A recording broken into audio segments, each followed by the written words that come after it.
Hi, and welcome to GSR Bootcamp, and some information about why so many older sober members, and in fact some AA literature, suggests that it's the most important role in AA. And unless we're quoting from AA literature, look, this take on GSRs reflects our experience, strength and hope on the subject. And there's just two of us who are involved in this website, and we're just members of AA. We don't speak for AA itself. But in saying that, we've made every attempt to keep our opinions to ourselves, pretty much, and reflect what AA literature says, as I say. Okay, so let's get started. I think a really important question about being a GSR, and in fact, service in general, is what happens if we keep coming back as members? What does the big book promise us if we really explore the idea of a full, rich recovery? And I always show this to sponsees that I work with because it comes up pretty early in the big book. And it's one of the, I guess, the first indications to a newcomer as to what their sober life is going to look like if they work that program hard and keep coming back. And this is the doctor's opinion, Dr. Silkworth's view of members of AA, Bill and others who were working with his clients at his hospital. And words like unselfishness and absence of profit motive, community spirit, this is what he saw in those members who kept coming back. And I think it's really significant because how often does the big book say, as we work through those first 103 amazing pages, help others, help others, help others?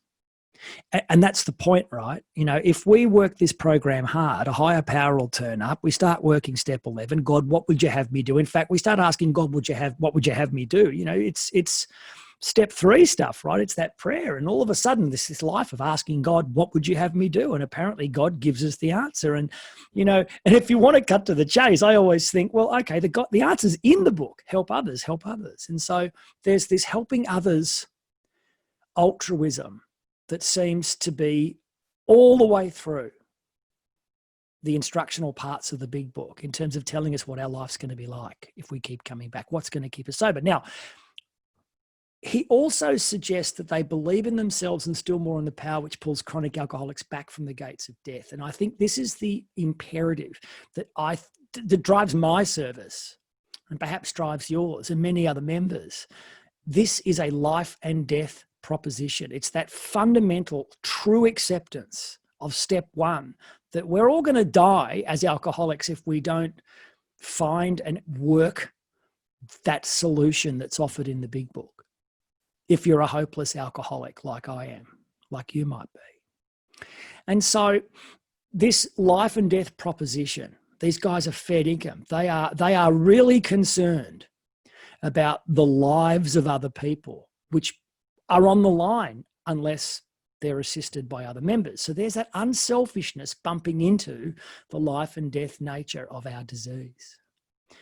And of course, that's what creates altruism, moral psychology. And so, you know, cutting to the chase, that's what turns up. If we keep coming back, we start to consider others more and ourselves less. We stop being the actor running the show.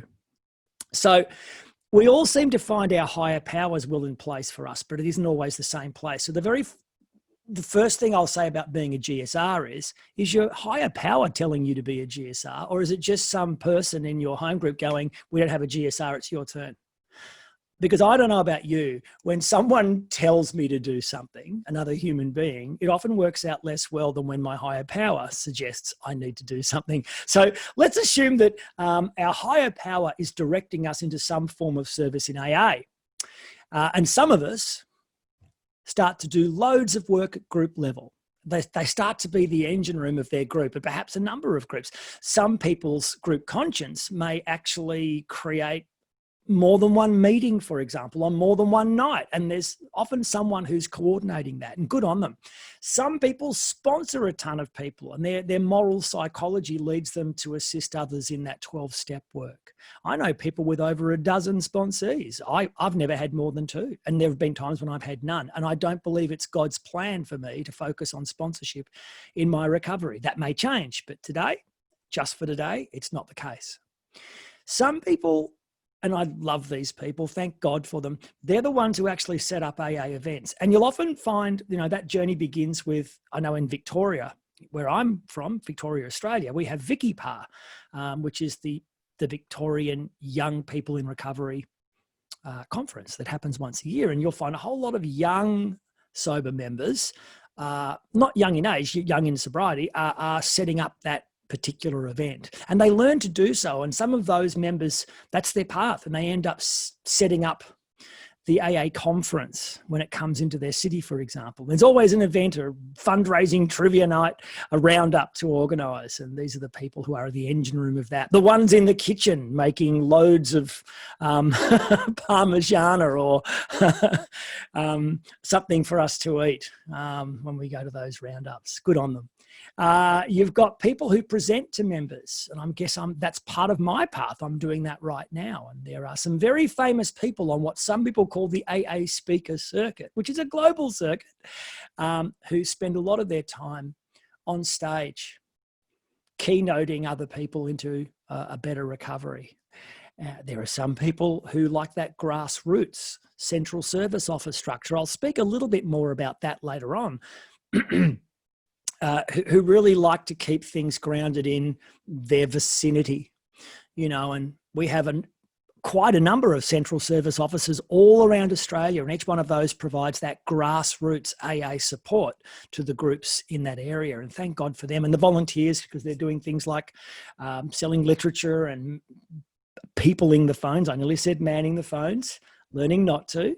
And we really need that entire central service office structure to be well supported. But some of us, including myself, get involved in AA as a whole, that sort of national administrative arm, the general service structure.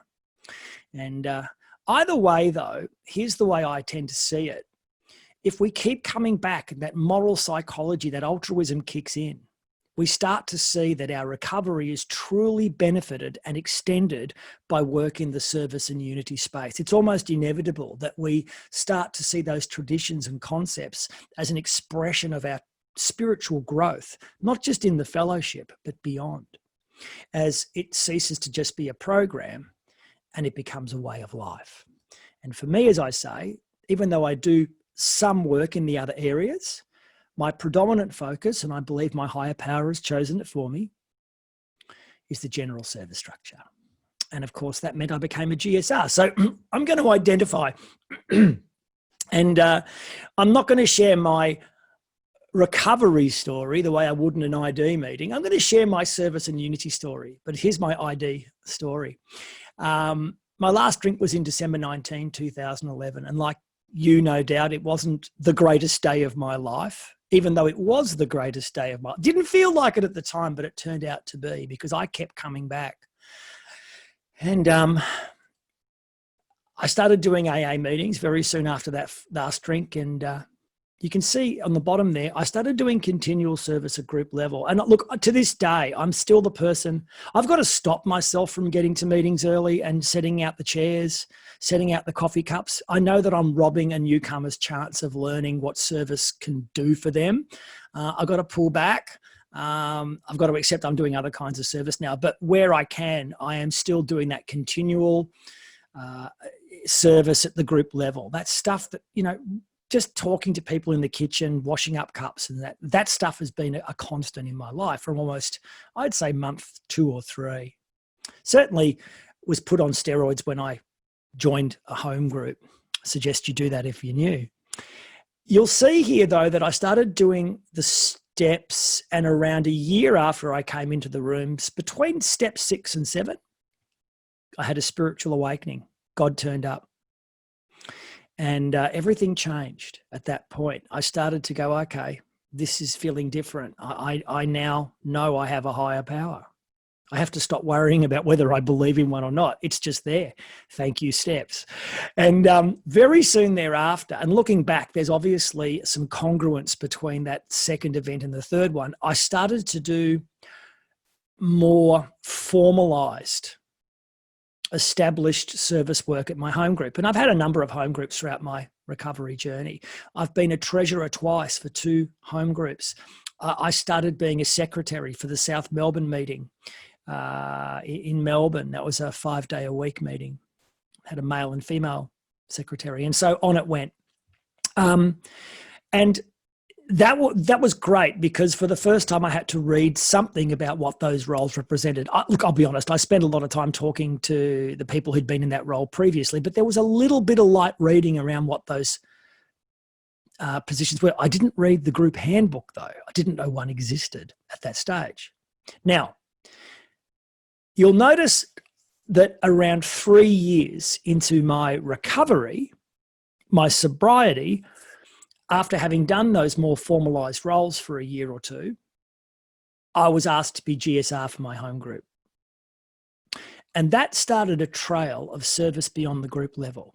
That is a significant jump forward. I didn't see it as significant at the time. It was like, we've got a secretary, we've got a treasurer, how about you be a GSR? It felt very optional. And of course, as it turns out, that was a misperception on my part, I feel.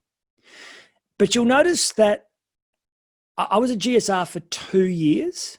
I did the full 2-year term, and that's the recommendation. And that's one of the things I've learned from older sober members is that you take a position, you work it through to the end. You don't leave early, or try not to. That's something that I was told. It's not written anywhere, or it possibly is. It's implied when it says GSR's a 2-year term. Well, there you go. But, really, they're only suggestions, right? But I did really benefit from seeing my GSR term out for 2 reasons. One, I grew in the role, and I think it takes 2 years to become a fully fledged GSR, which is ironic. Yeah, I felt only fully fledged for the last 6 months of that 24-month journey. But the point is, if you don't hang around, you don't get to be fully fledged. And the thing that really switched for me was, and I wasn't in complete control of this, it was just spiritual growth, in my view. About a year into being a GSR, I developed a genuine interest for AA as a whole. Now, that second year was way different than the first, because I suddenly, boom, had a genuine interest. That led to Area F chair, 2 years, Area D chair, 2 years because of a move in my geography. I got to be chair twice. I'm currently also up here in Bendigo at the district level. I do PI subcommittee work. I coordinate that. About to rotate off Area D chair, God knows. When I mean that, I'm not using it as an expression. God knows, only God knows what my next service position will be. Maybe nothing, or it may be something. Who knows? Not up to me, is it? So there's my legacy journey, my 3 legacy journey. And you can see that the pattern is general service work. Now, as I say, there was a change halfway through my GSR stint. And I'll be honest, I was really only a GSR for the second half of my 2-year responsibility. I'll be stronger than that. I failed in my first year. I was of little or no use to my district or my group. I just didn't have a genuine interest for AA as a whole. So in my first year, GSR stood for go to district meetings, sit still, say little, and request no guidance. Why? I had no genuine interest for AA as a whole. So I'm sure that some of you who've been GSRs might be able to identify with that idea of going there, feeling like you know nothing, feeling like all the older sober members are running the show. And maybe they were, maybe they weren't, but I just felt that way. Who knows? The reality is, what was I responsible for? What was I doing, and more importantly, not doing as a GSR? At the end of my first year, where that switch, that light turned on, here's what happened. I do believe that while I was just working my spiritual program pretty hard, continuing to grow, continued to be open in the idea of, removing the blockages from my higher power, asking my God on a daily basis, what would you have me do? All of that stuff, my altruism was kicking in a bit more. And that just happens. That's what the big book suggests will always happen if we keep coming back. I went through my first, what I call topic season. And I got curious. Suddenly, I don't know, around August that year, and I'd been a GSR for, I don't know how long, 6 months maybe, a big A4 sheet of papers that was stapled in the left-hand corner was plonked on the tabletop one district meeting. Guys, the topics are out. And I went, what the hell are topics? And I read through them. They were all suggested changes to AA, and they're all fairly national changes. And it's like, what the hell are these things? And I noticed that the older sober members got really excited, and they started to talk about things like traditions and concepts in a very, what I would call an operational way, as they related to the topics that were on those pages. And I was completely confused, but maybe this is just me, also kind of curious.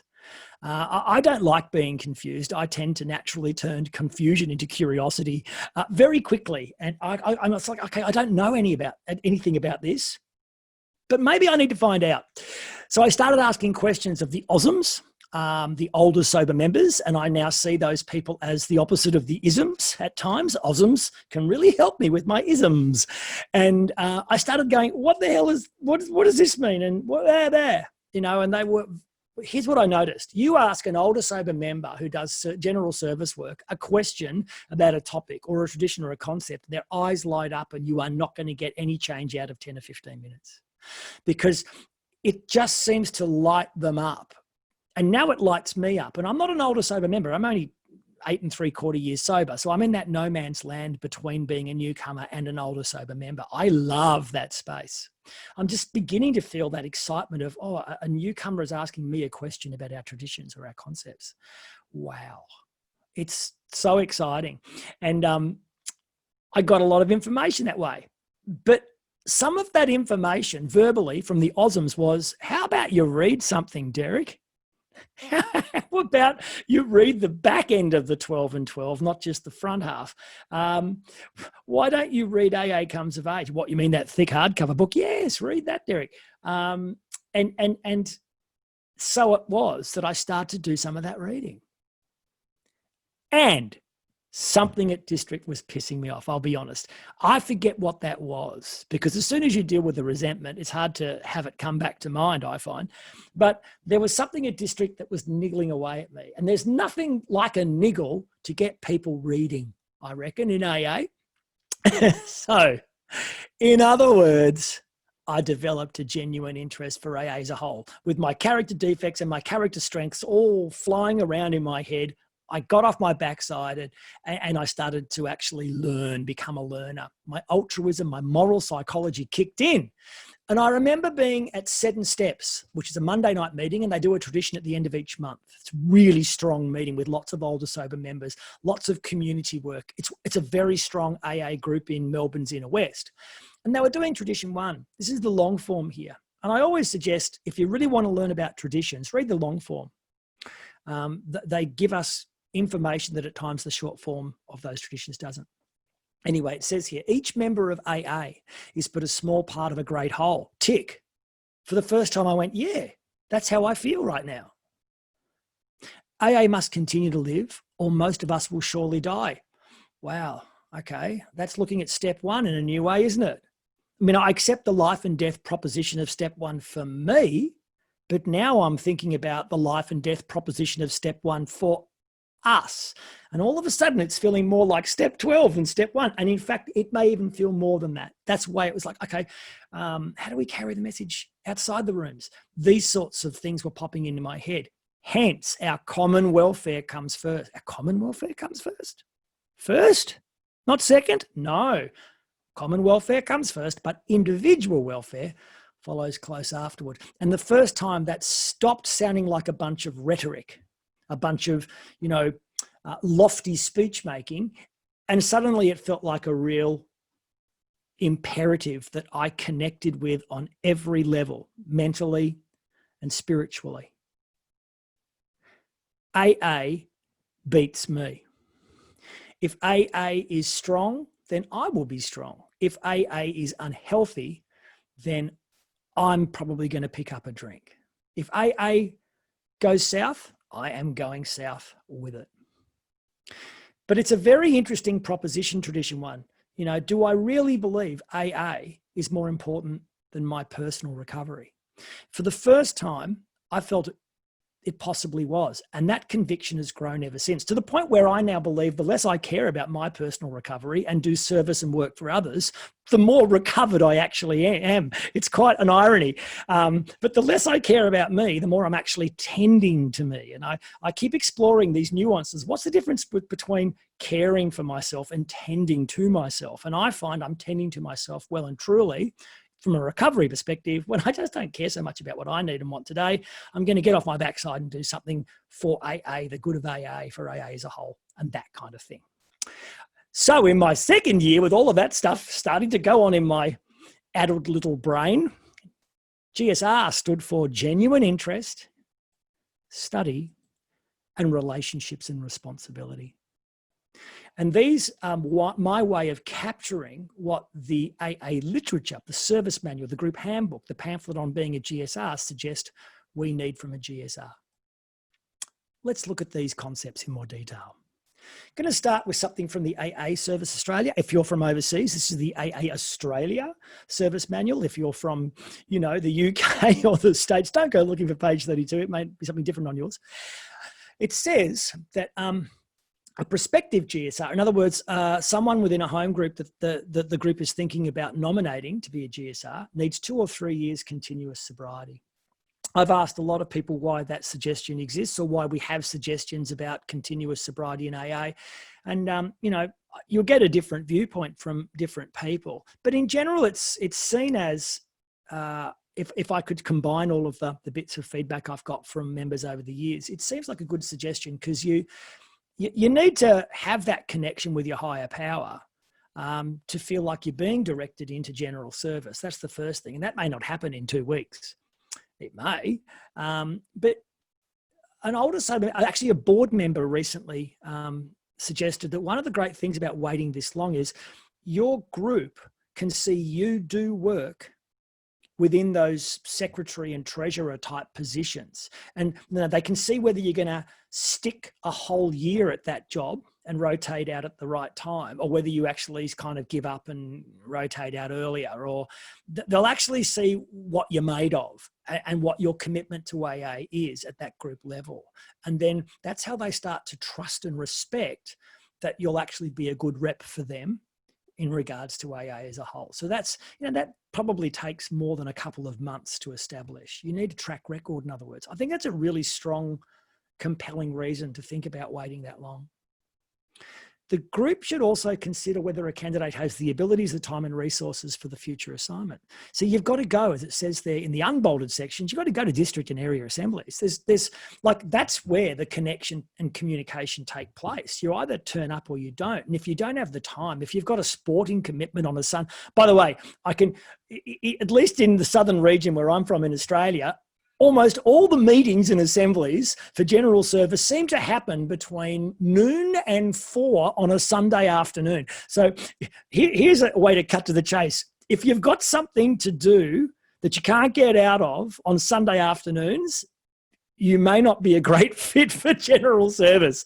Anyway, it's an observation, not something you'll get from the manual. So there you have it. You'll also see down below there are 4 suggestions as the type of person you need to be. Now, I've highlighted the last 2, not because the other 2 don't matter, but the other 2 are more about where you are in your recovery and perhaps where you are as a person. And there's no way that we can do anything other than see that in you. But with the last 2, this keen interest in AA as a whole and a willingness to serve AA, that's something that needs to grow specifically in you. I mean, what I'm saying is that those first 2, I think, will happen to all of us if we keep coming back. They're very general. That's just recovery and a connection with God and a connection with others growing naturally. It'll always happen, sometimes quickly, sometimes slowly. But the last 2 are specifically about where God wants you to be. God will not make every member probably having a keen interest in AA as a whole, right? Sometimes, I said earlier, sometimes God wants us to be an events planner. Sometimes God wants us to do a lot of sponsorship. There's a place for all of us in AA. And that's the thing that you have to self-seek. In other words, you really have to search your schedule and your heart to determine whether this is where you should be, okay? Have a look at this other unbolded section too. The GSR may become a committee member or an area delegate. Why elect a GSR if that person isn't potentially going to go on to be a committee position holder at area and district down the track? I mean, it's a pathway. I know many people who got stuck into general service 10 or 15 years ago, and it's been a series of different committee positions they've held in a linear way for that whole 15-year period, and that's the way this is. It's a pathway where we continue to grow spiritually. So let's just assume that you are that person, that you are fascinated with general service. This is where God wants you to be. You're on the path, hunky-dory. What should we be interested in? Here's some information about the general service structure. There are currently 22 areas in Australia. You can see them there. About 2,000 meetings and 18,000 members. Now, mathematically, that means 9 members. If we all had a home group, technically speaking, if it was all fair and equal, we'd have 9 home group members per meeting, but that's obviously not the case. But, the idea of 2,000 GSRs at any one time out of 18,000 members, to me, that seems unlikely, which means that there will always be groups who don't have a GSR, and that's just the way it is. And it's not the most comfortable thought to have, but I think the way I look at it is the other way, which is, okay, is there someone in your group who could be a GSR, and are they being encouraged to consider it? So we have as many GSRs as possible. Bottom line, we are a national and global entity, and we have a structure, and that's the point. It's about accepting what AA is. It is a high-profile organisation globally. It needs to have some sense of structure, otherwise it will just be chaos, but not the kind of chaos that's going to benefit the still struggling alcoholic. Now, we try and stay as disorganised as possible so we don't get a bunch of controlling members sort of governing us. We are not structured traditionally, and I'll explain that a bit later. But we just need to be organised enough. So is it perfect? No, it's progress, not perfection, okay? So it's really important to accept that this will probably never be to any one member's particular liking. I'll be honest, I've never had a conversation with an older sober member who does general service who thinks that the service structure is working perfectly anywhere, right? But what I also see in them is a complete acceptance and willing participation in what we've got. It's that humility. It's that, I'm not here to get my way in regards to the service structure. I'm here to accept it as it is and play my part to the best of my ability. That's what God wants me to do. And that's where I am too. This is from the service manual, and it really outlines, it's a beautiful 2 sentences. And I think this is actually a very revealing 2 paragraphs. In less than half a page of the manual, this information largely tells me, and I hope it's telling you, that there are 2 service structures in Alcoholics Anonymous. One is the general service structure, and then there's also like the grassroots central service structure. And now I find it's all about getting into that meditative state. Like, ask God for a bit of quiet in my mind. Please, God, let me read the service manual so I can clearly see what it's saying. Because it is technical information. It's not spiritual information. So here we go. And I modify my vocal style, try and get you in a meditative state. Let's work through it. The 12 traditions make clear the principle that AA as such should never be organised, that there are no bosses and no government in AA. So there you go. We don't need a CEO. We don't need some high-profile person governing us. In fact, it works the other way around. more will be revealed. Yet at the same time, the traditions recognise the need for some kind of organisation to carry the messages in ways that are impossible for local groups, such as publication of uniform literature and public information resources. In other words, your group is not a publishing house. It cannot hold a publishing license from AA World Services to reprint the big book. We need something a little bit more national and coordinated for that. In fact, just a sidebar, AA World Services issue one publishing license for all AA literature per country. So that, in other words, for us to publish literature in Australia, there is one license, and that is held by the General Service Board. Makes sense, right? Okay, so there's one reason for us to be somewhat organised. Helping new groups get started. Publishing a national or international magazine. And I'm sure that you're aware of the Mixer. We're up to episode 13 of the Mixer, issue 13, I should say.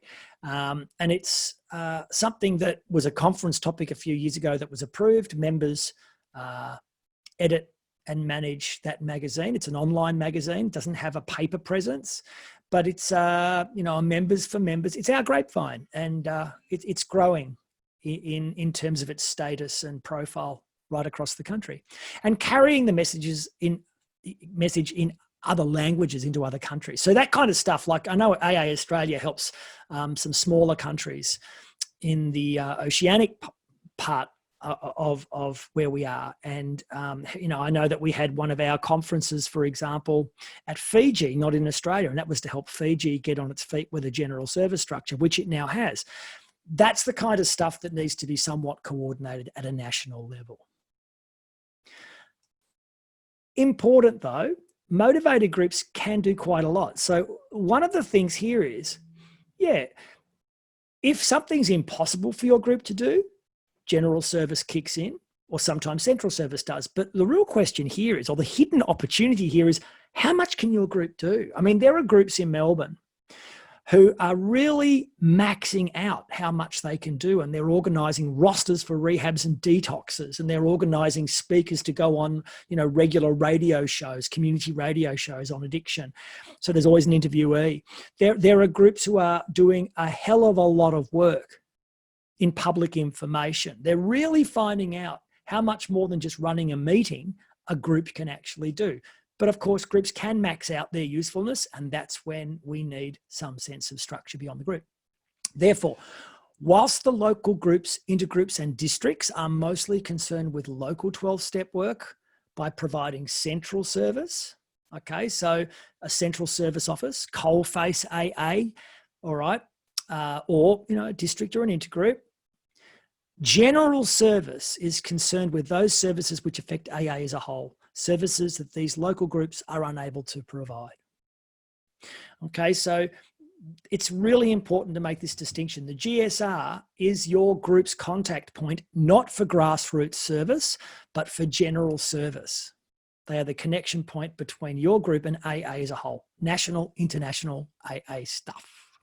Today, the term general service is applied to all kinds of activities within the conference structure, carried on by district committees, area delegates, who are of course part of the area committee, trustees, in other words, board members, and general service office staff, of which there are 3 very hard-working, diligent members at 48 Firth Street, or Arncliffe in Sydney. Almost always, they are part of AA's distinctive unity, which allows the fellowship to function so well. So there is a lot of meaning to extract from those 2 paragraphs, but I would recommend that if you get confused about what the 2 service structures look like, the central service structures, all that grassroots stuff, and then AA as a whole, go back to that page. Or if you are an Australian, go to page 51 of the AA service manual, which actually articulates this information in even more detail and with great clarity, because there are dot points. Okay, and there's our general service structure depicted there. I'm going to show it to you another way though. But just before I show you the structural stuff about how we are structured in AA, I'm going to give you an example of how your group, through a GSR, then works at the district and area level, the middle levels of our structure, and then goes down all the way to the national level. Just with an example. Okay, so number one, a single group suggests a conference topic which would effectively impact all of AA Australia, new information posters. And this was actually my group. We decided that all the posters in AA were in fact quite negative. And that's not a bad thing. We do need posters with people sort of lying in gutters and drinking at work. But what about a positive recovery message, the after story? We wanted to give groups the chance to pick what kind of a message they put up on community notice boards. So we designed a poster and we created a conference topic. We filled out the form as a group, and then we took it to area. At that point, we didn't have a district to go to, so we took it to area.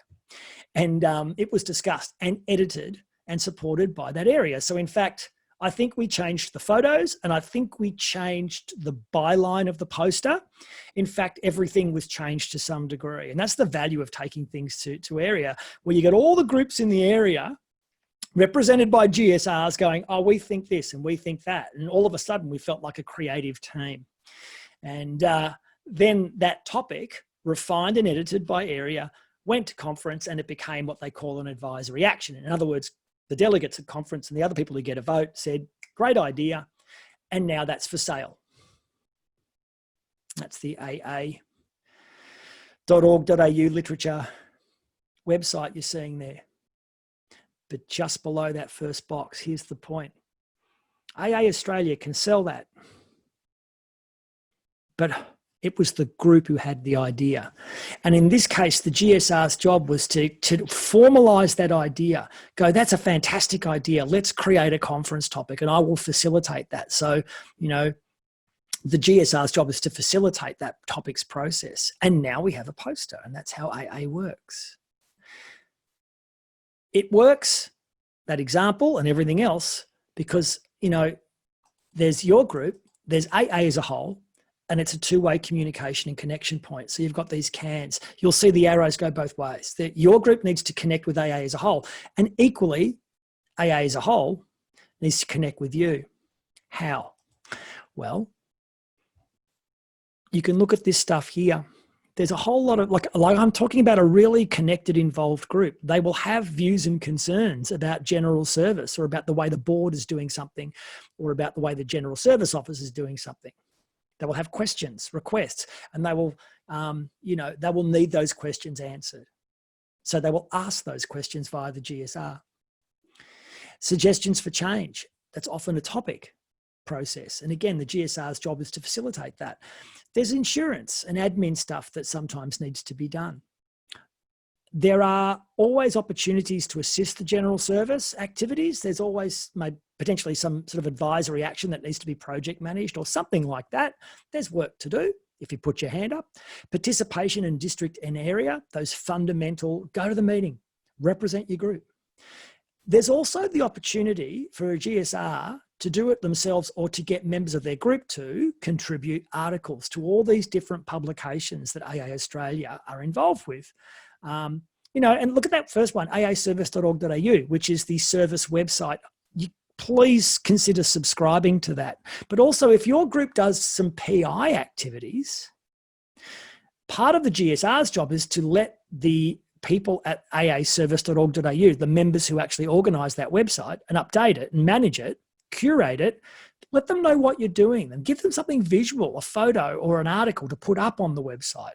My group's starting to do that. Area D, where I'm from, is starting to do that. And if you actually go to the website right now, you'll see this particular GSR Bootcamp around, when am I doing this now? Late September 2020. You'll actually see it as part of the feed. Because we actually sent them the information. So that's all part of what GSRs do for their group. What does AA as a whole need to talk to you about? Well, this year's a great year for it, isn't it? Global national AA information. So in other words, you know, all that stuff we've been getting about COVID, or where we are financially, that there are requests for donations, information about how to actually reopen your group with social distancing and keeping it safe, stuff about insurance and changes to insurance, that all comes from the GSO, and you may get it via your district or your area, but you can as a GSR get it directly if you give the GSO your information. Conference approved literature, obviously, if your group needs it. There may be changes to pricing, or there could be new information, new literature coming. The board need to communicate that to you. Same with PI products. Any board decisions that need to be communicated, the board are getting way better at communicating out. They have a newsletter you can see on the second last dot point. That newsletter should be coming to a GSR. And again, you may get it via your district or area, but it could also come to you directly. Responses to questions, suggestions. So if you ask a question, I know I've done this. If you ask the General Service Office, the head of the office, Valerie, a question, she'll often respond right away. They're very good at that. And it's nice to know that, okay, as a GSR, I sent an email, I got a response. Okay, this is interesting and effective and good. Press releases. I got a press release sent to me. I was the temporary GSR for a while at my current home group. I'm no longer in that position, but when I was the GSR, I got sent this press release, right, from the GSO, General Service Office, about the 75th anniversary of AA. And it was a good press release. And our job, of course, was to then take this AA Australia press release and then email all the local media outlets in my area. And so that's what I did. And then 2 or 3 days later, I was speaking to a reporter and we got an interview about AA and its 75th anniversary. And basically AA and what it does and what it doesn't do in 4 local papers in country Victoria. It's a really clear example of AA as a whole and my group working together, communicating, and then creating an outcome that may positively influence the still struggling alcoholic. All right. Point is, GSR carries the can for this. It's not the treasurer's job. It's not the secretary's job. It's the GSR's job, if you read the manual, in terms of getting this AA as a whole connection happening. Let's look very quickly at the general service structure. I like to depict it this way. Groups are at the top, nationals down the bottom. So it's about groups within districts, within areas, within the conference structure, GSO and the board. And here's our two-way communication with the cans too. Now, in some parts of Australia, this is the situation, and you'll see the communication can still be strong. Districts, not everyone has a district, but as long as you've got an area, you've got a delegate goes to conference, and that's that, you know, that one person who represents an entire area. There are 22, and therefore the communication can be quite strong because you've got a voice at conference. And those conference delegates, they actually sit on committees and meet throughout the year. So there's a lot of work that the delegates are doing throughout the year via all the conference committees. There's lots of communication ongoing. So it's really good to have an area and a delegate, and you get a voice at conference that's, it goes throughout the year. With districts, it's a little bit different. Sometimes, and I've been in this situation, my first year as a GSR where I wasn't doing very much, we had no area. We had a district, but there was no area, therefore no delegate. There was no voice at conference, which meant it felt really grassrootsy, but we didn't have a lot of correspondence directly coming from the board. It didn't feel like we had that strong communication and connection. There are some parts of Australia, and you can see now that the communication is sort of light grey and disconnected, where you've got a group and there is no district and there is no area. And therefore it's really a disconnected situation where the communication is tough to facilitate. Do you think it's possible that there are some AA groups who have little or even no contact with AA as a whole? You know, I don't know the answer to that. How could I? But I think it's an important question to pose. And what's the value of that? Is that serving the still struggling alcoholic? Is that achieving our primary purpose? Would it be better if there was more contact between those isolated groups and the conference, national, GSO and the board? Would that actually assist everyone in AA to create a bit more unity? It's an interesting question to ponder. All right, Now, why are groups at the top? Why do we have this weird structure? I mean, if this was, for example, Telstra, these are all the people who are like starting in their first year of employment at the very top, and there's the CEO and the board of Telstra way down the bottom. You know, and you got to imagine that almost every other organization on planet Earth is 180 degrees different than us. And it's to do with our primary, there are many reasons, I'm assuming, but one of them is groups are nearest to still struggling alcoholic. As I like to say, I've never seen a drunk who's never been to a meeting stagger into an area assembly or a district meeting asking for help. But I have seen them stagger in to meetings. And that's our primary purpose, right? Here's what, this is a really good pamphlet, by the way, the AA group. Highly suggest you read it. Here's what it says at the very beginning. As it says in concept 1, the final responsibility and ultimate authority for AA World Services should always reside in the collective conscience of our whole fellowship. And that's the other thing. There are 4 non-alcoholic board members in AA. And look, a general service office may employ non-alcoholics too, but there are almost no non-alcoholics within this structure that I'm showing you right now. We are, whether you're a trustee or a delegate or a district committee member, you're also a member of AA. You're also part of that collective conscience of the whole fellowship. You've got a home group, no doubt, right? And so, that's where the power really is. The AA group, the final voice, the fellowship, Alcoholics Anonymous, has been called an upside down organisation because the ultimate responsibility and final authority for world services resides with the groups rather than the trustees, General Service Board, or the General Service Office in New York. I always say groups are moving mountains while the area and the conference are probably moving paper. Now, that paper needs to be moved. But that paper is probably being moved because the mountains that the groups are moving, it's one discussion with a newcomer at a time. It's one phone line conversation, one helpline conversation at a time. It's not the conference's job to save the life of the next still struggling alcoholic. It's their job to support you and your group to do that. That's the important work. So the entire structure of AA depends upon the participation and conscience of the individual groups, and how each of these groups conducts its affairs has a ripple effect on AA everywhere. Imagine if every group had that real unified focus of let's just carry the message. Let's try and 12-step the next person who needs that opportunity. Thus, we are ever individually conscious of our responsibility for our own sobriety and as a group for carrying the AA message to the suffering alcoholic who reaches out to us for help. See, I remember I went to my first AA meeting thinking it was an AA meeting, not the 6:30 Spotswood meeting, who are autonomous. I don't want to shock you, but when I went as the still struggling alcoholic to my first AA meeting, I hadn't read the traditions. I didn't know how AA worked. I was going to AA.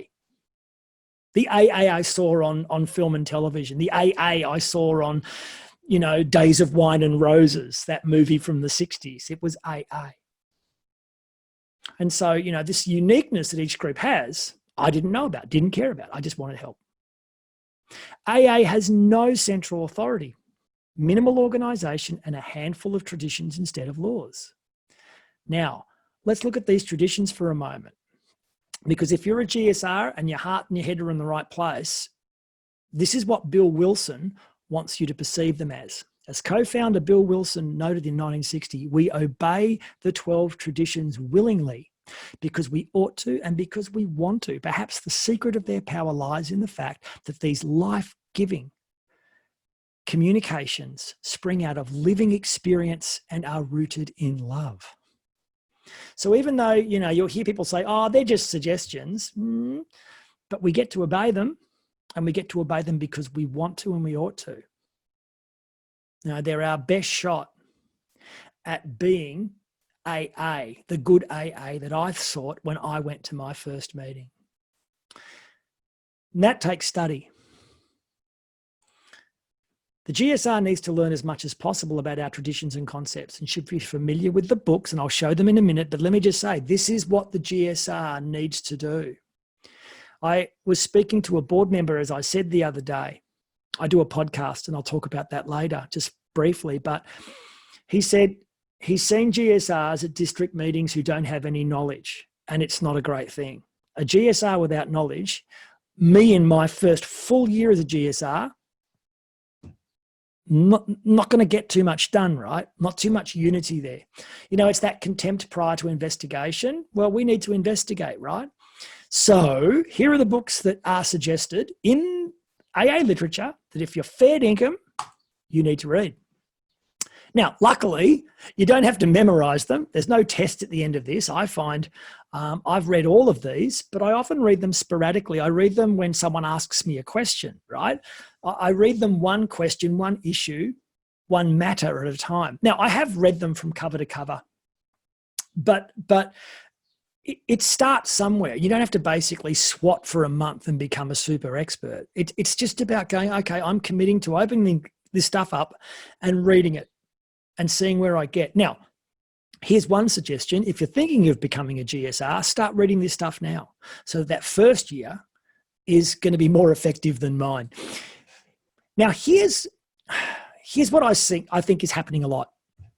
I've seen this happen. I've been in these situations. A member will ask you as the GSR a question as to how AA does something. Okay? Happens a lot. And you're not sure what the traditions and concepts say about the situation because you're not Sheldon from Big Bang Theory. You don't have a photographic memory. And so you know, okay, I'm not sure about that. I know I've read the traditions, but I think, and then what happens next is you ask an older, sober member who has read about the traditions and concepts and has done a lot of general service. For example, you may have an ex-World Service delegate, the person that leaves Australia and goes to the World Conference. They may be in your home group, right? And so you ask that guy. You ask that person what they think, and you don't open a book. Here's another way of going about it. Same two situations. Third, you do some reading. And if you're still not sure, you then check with the older sober member. Because here's the point. If you're the GSR for your group, it's your job to provide that answer to that member. It's not your job to continually use the other members who currently don't have the GSR's position. And so to that end, if you are one of those older sober members, at times we can grow or shrink the GSR's growth, depending on how we deal with that situation of being asked a question at our home group ourselves. Our leaders serve, they do not govern. So at your home group, a member asks an older sober member, rather than the GSR, how AA does something. This wise old owl says, oh, we have a GSR for that in our group. He or she is right over there. You then get asked the question as the GSR. You do some reading. You may know the answer, by the way. If you know the answer, just give the answer. But if you do, if you don't, I'll get back to you. You do some reading. And if you're still not sure, then you check with that older sober member. And I think it's this system that grows the GSR the most. It all goes back to how groups work. If you're the treasurer, you do the money stuff. If you're the secretary, you open the meeting. If you're the person who buys the biscuits, you buy the biscuits. And if you're the GSR, you answer questions about traditions and concepts, which means all you need is that book in your bag. Whether it's Comes of Age, Service Manual, 12 and 12. My goodness me, if you go to aaservice.org.au, you can download the manual and the guidelines, because there are guidelines as well, and have them on your phone. I know I do, and it helps me out of some many type spots. I can access information on my phone in less than a minute. I can usually answer a question. Okay. Example from a few eweeks back. I don't know why I haven't changed that. Maybe it was an electronic week. Anyway. I was buying a hamburger at my local hamburger shop at lunch, and I was about to get my money out, $9 for a hamburger in Castlemaine, so beware, that's quite pricey. A guy says, I'm buying all the hamburgers for everybody today. He was standing in the corner and he hands me a brochure, and it was from an organisation called HALT, Men's Issues, Men's Mental Health. I said, thanks very much, and we got chatting. And I noticed this page, the page you can see here in the back of the brochure. little A5 thing, and it had all these helplines for men. And I went, oh, where's AA? AA could be in this. And I got super excited. I said, give me your card, please, and I will get back to you. Is it okay if we have AA in here for your next printing? He goes, oh, yeah, no worries. And I got super excited. I got the card. I left with my hamburger, and then suddenly, brakes, hang on, stop. One of the things, if you are interested in general service, to be very mindful of is passion, excitement. It's awesome, but that's usually when you've got to then pull yourself back and go, hang on a second, tradition 6, we've got a tradition for this. Check the literature. Affiliation. While an AA group may cooperate with anyone, such cooperation ought never go so far as affiliation or endorsement, actual or implied. Okay, so will we be affiliating ourselves with this organisation by having our number in the back of their book? Read, read, read. Think, think, think. Reflect, reflect. Pray, pray, pray. And it was a good thing to do because, as it turned out, it's not affiliation to have our number in this book. There's no endorsement for any of these things. It's just factual public information. You know, we do have a helpline. That's a fact. And as an older sober member loves to tell me on a regular basis, we're not Alcoholics Invisible, we're Alcoholics Anonymous. So there you go. And I need to follow that up. But geez, it was good to just slow down and check the literature. That's the point. You know, you may think, oh, I've been doing this for 20 years. I know. Maybe you do, but maybe it's more humble to check anyway. Another example is conference topics, and the GSR's role with conference topics is to facilitate the process when it needs to be facilitated. So look, they get issued around, I don't know, August, let's just say, August, September, around then. And then they're live for 2 months prior to conference. And so in that time, GSRs usually get those topics and facilitate discussion with their group around what they mean. There could be some education that's needed. I know that in my old home group in Melbourne, before we moved up into the country here, we would go out for dinner and we would talk about the topics for around 2.5 hours over pizza and soft drink. And it was a lot of fun. We turned it into an evening. It's just too long to spend at a home group, at home group conscience. Then they communicate their group's voice on each topic to their area delegates. So they're usually, you know, in areas where I've seen it done, the delegate and alt delegate will create some forum for groups to provide their opinions on those topics via the GSR. Other group members can go to that forum. They're not closed shops, but usually it's the GSR who turns up and passes on their group's message. Many topic discussions require knowledge of traditions, concepts, AA process, AA history. In fact, I'll go so far as to say I've learnt more about traditions and concepts through thinking deeply about conference topics for the last 4 or 5 years, since I had that transformation, since the altruism kicked in and I got interested in AA as a whole. I've learned a lot. Here's one that's for the 2020. This is a fantastic one to get people studying with an open-minded curiosity. Some virtual meetings will continue after the COVID-19 restrictions are lifted. That is true. Creation of a virtual area or region would enable such groups to participate in the structure of AA by electing GSRs, running virtual assemblies, and electing delegate to the General Service Conference. In other words, some wise old owl in AA has worked out we've got a problem. What if we have dozens of online meetings that don't have a face-to-face equivalent, and therefore they can't really attach to our areas as they are because those areas are all geographical. Our area concept is based on soil. Every square inch of Australia is covered, but what's that do to a meeting that runs not on soil and geography, but binary code? What if that virtual meeting has members spread from not only around Australia, but around the world? What does that mean in regards to who gets to be where and what and blah, blah, blah? My goodness me. This would be a world first, or it could be. Maybe this is an original idea that one group member has had, and it's a globally significant one. What parts of the manual, traditions and concepts might need to be considered to really discuss this wonderful can of worms? Some discussions I've had about this topic are a bit scary. I've talked to a number of older sober members who went, this is just too hard. You know what I mean? Like, it's this sense of, well, if it's hard, we don't want to think about it. And of course, you know, I would hate to think that AA was about only seriously considering easy conference topics, not complex ones that require some study. I think it's about, you know, being willing to go to any lengths, whether we're looking at recovery, service, or unity, and going, okay, what does any lengths mean? All right, I've got a few hours of work to do here. But I'll tell you what, if you've got an organised GSR who's prepared to do that work, it makes it so much easier. It's great when you've got a GSR who's done their homework and can articulate a complex tradition or concept type thing to a newcomer, and the newcomer actually gets it and can contribute equally to a discussion in a group conscience environment. It's quite powerful when that happens. And it's not always the old timers who have the insights that are required. I mean, you know, we're talking about technology and the internet here. So there you go. I hope I'm not scaring you. I hope I'm exciting you in terms of what being a GSR actually looks like. To make things easy, we do have illustrated traditions and concepts. You can get them from the American AA website, aa.org. You can download them. You can download any AA pamphlet from there. I love, in particular, the illustrated concepts.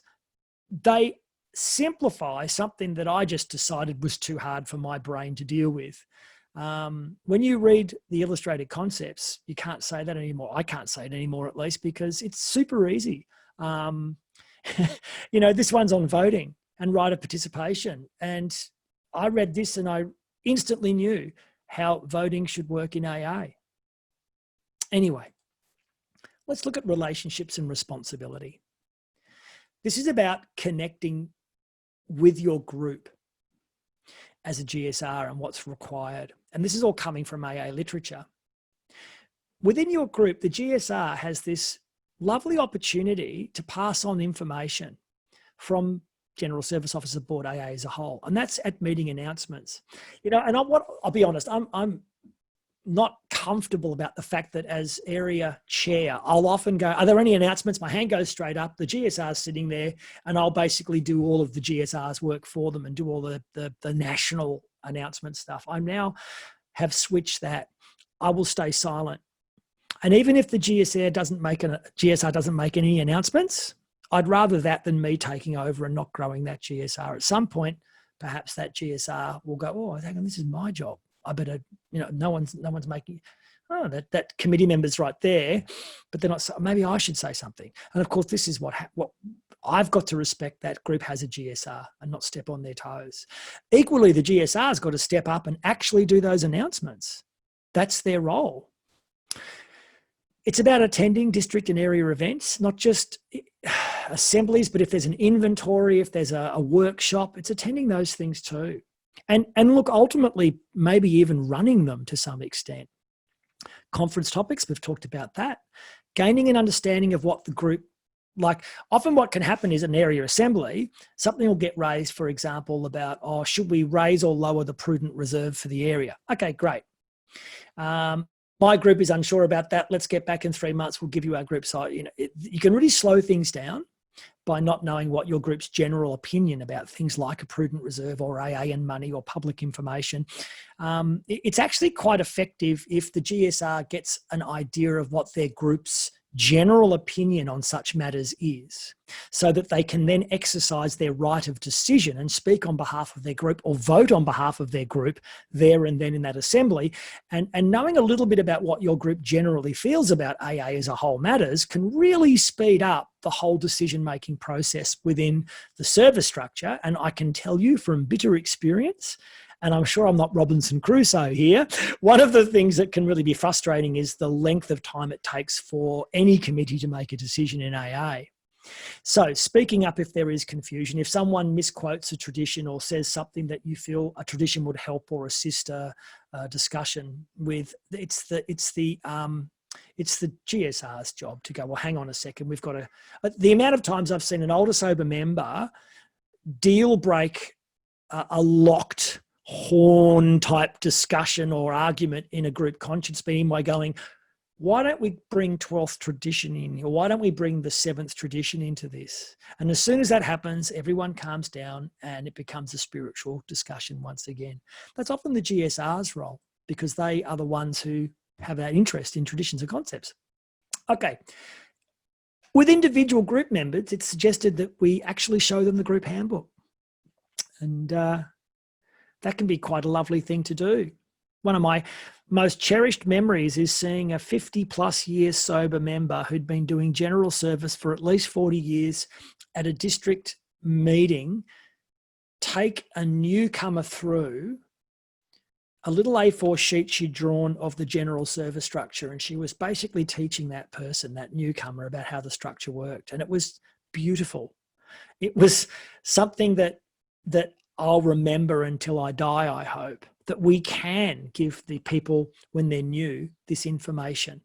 You don't have to basically have a spiritual awakening and complete the steps before you find out about our structure.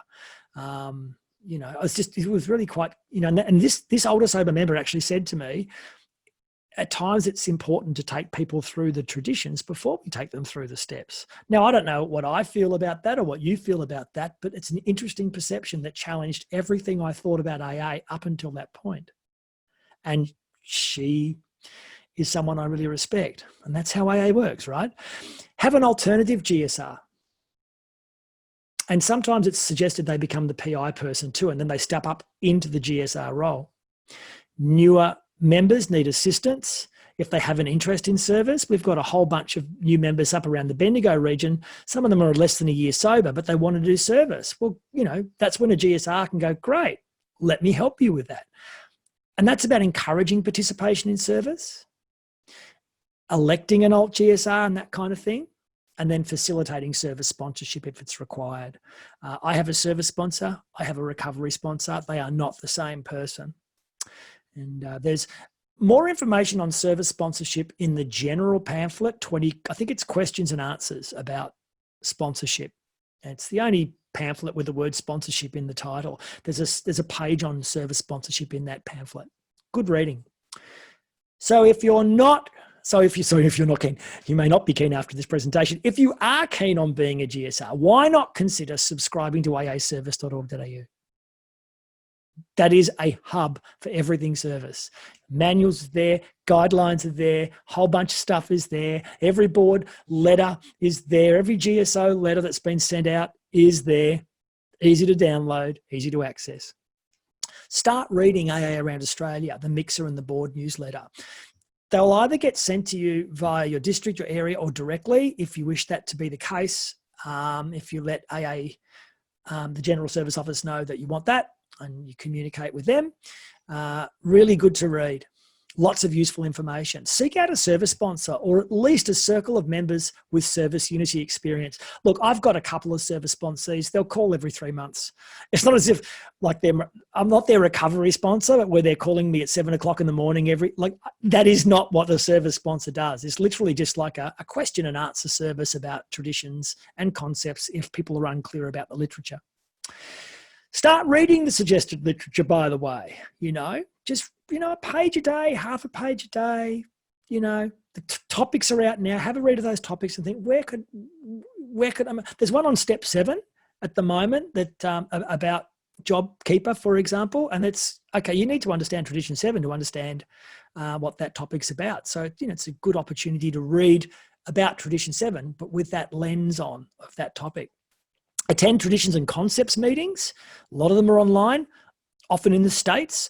District meetings, area assemblies, lots of information to be gleaned. Get involved in public information, PI, or other service-related activities. It's so fun to go to I think one of my significant parts of my early service journey was going into my first chemist with some information going, hi, my name's Derek, I'm from AA, I'm an alcoholic. Would you like some public information literature? And them smiling and saying yes. It's like, oh, okay, this is what general service feels like. It feels really good.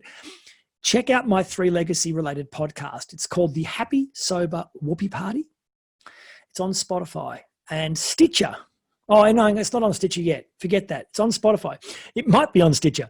And it's just, I talk to older sober members about recovery and service and unity and how all 3 legacies are working in their life. It's an interview-based style podcast. It's okay.